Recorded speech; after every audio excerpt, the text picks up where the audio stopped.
The last two major tournaments were won by two different guys, but only one driver, the Titleist 913.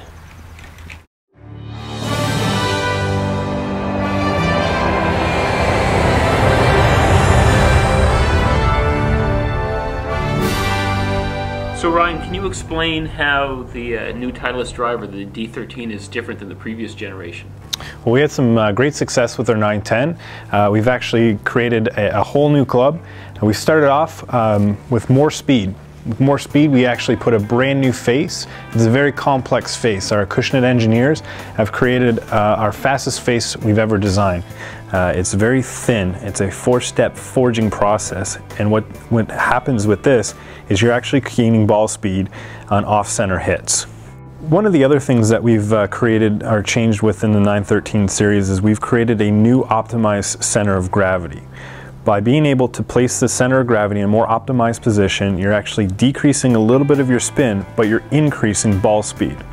By doing so, or how we did that was we actually changed the sole plate right here. It is now a more flat, elongated sole plate. What that does is it allows the center of gravity to come down a little bit. Now, this is fantastic technology with the new faster face insert as well as the optimized center of gravity. But in order to optimize or to release that potential of the distance gains in this golf club, that SureFit Tour hosel plays a big impact. By independently adjusting loft from lie, we can really dial in our golfers and getting the most out of the golf club. So shaft-wise, we actually went with 5 shafts this year. We're covering a wide range of weights as well as launch conditions. So we're introducing the new Diamana Blue and the Diamana White. True aftermarket shaft, so great value with the golf club. We'll also have the new Rip Phenom shaft, had some great success on tour with that.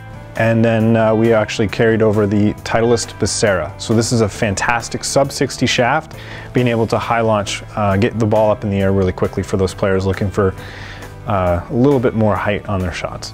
Any kind of explanation between the two different drivers? For, you've got a driver for most of us and a driver for the other guys.